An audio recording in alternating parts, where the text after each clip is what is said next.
त्यांना संघर्ष करावा लागेल आमच्याशी. आणि आम्हाला खात्री आहे की सगळे महाराष्ट्र हा आपलं राज्य मुंबई माझी म्हणणारे सर्व भाषिक या महाराष्ट्र देशाविरुद्ध एक होतील आणि दिनेश जाधव यांचा विजय होईल याच्याविषयी आमच्या मनात शंका नाही. अजित पवारांना घेऊन पश्चाताप होत असल्याचं रवींद्र चव्हाण म्हणत आहेत. अजित पवारांना घेण्यापूर्वी आम्ही देवेंद्र फडणवीस यांना विचार करा म्हणून सांगितलं होतं, असं देखील कालच्या नाही, एकनाथ शिंदेना घेतल्यामुळे पण भाजपला पश्चाताप झाला आहे. ते दाखवत नाही, आता लवकरच बोलतील. कारण स्वतः रवींद्र चव्हाण यांनीच ते वक्तव्य नगरपालिका निवडणुकीत केलेली आहेत. मग अजित पवार असतील, एकनाथ शिंदे असतील, यांना सत्तेत घेतल्यामुळे भारतीय जनता पक्षाला नक्कीच पश्चाताप झालेला आहे. पण दिल्लीतले जे दोन नेते आहेत प्रमुख, त्यांच्या हट्टाखातर ते आजही सत्तेमध्ये आहेत, अमित शहा आणि मोदी. पण हे टेम्पररी व्यवस्था, ही तात्पुरती व्यवस्था आहे. पश्चाताप दिल्लीलाही होतो आहे आता, पण त्यांना काही दिवस ढकलायच्या, खास करून महापालिका ढकलायची आहे.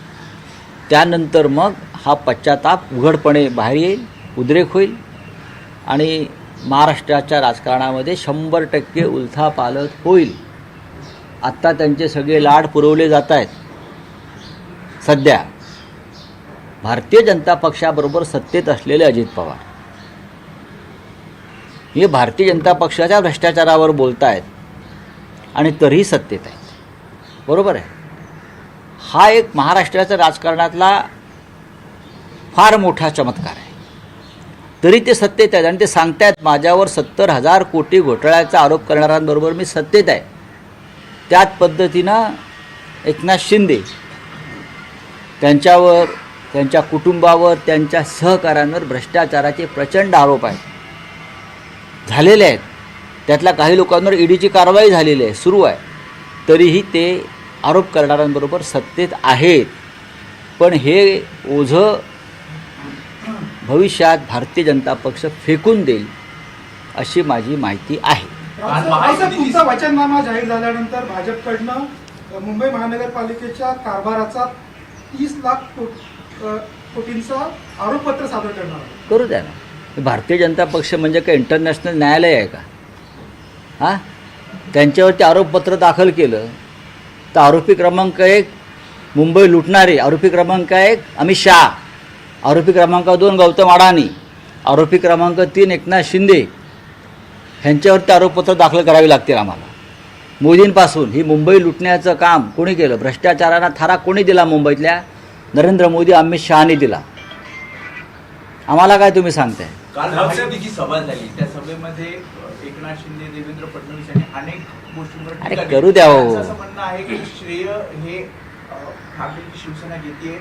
एक बालकांची टोळी जी श्रेय घेण्यासाठी कॅम्पेन करत आहे, पर पब्लिक सब जानती है. ते हेही म्हणतात की मराठी महापौर होईल. तुम्ही जे आव्हान दिलं होतं म्हणतात की हिंदू नाही, मग मराठी बोला ना थेट. हिंदू कशाला आणताय मध्ये? मग थेट मराठी का बोलत नाही? मराठी बोलताना यांची जीभ का अशी लुळी पडते आहे? आम्ही बोलतोय मराठी महापौर होईल, मग मध्येच हिंदू कशाला आणताय?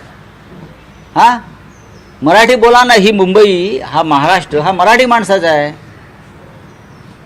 आणि हिंदुत्व शिकवू नका. शिवाजी महाराज आणि बाळासाहेब ठाकरे हिंदू हृदय सम्राट हे या महाराष्ट्रात जन्माला आले. इथे औरंगजेब जन्माला नाही आला, तो गुजरातमध्ये जन्माला आला. तर आम्हाला फडणवीस वगैरे लोकांनी हिंदुत्व शिकवू नये.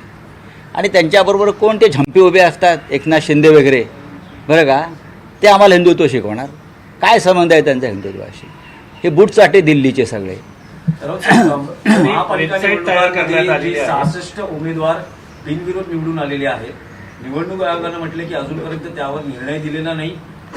चौकशी होईल, अहवाल सादर होईल आणि त्यावर नंतर निर्णय घेईल. कायदा सांगतो, नियम सांगतो, अशा प्रकारे बिनविरोध निवडणुका आता होऊ शकत नाहीत.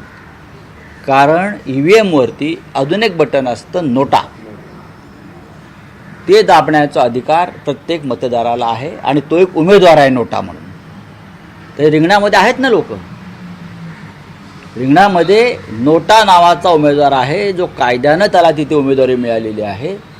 आणि त्या नोटाला बरेच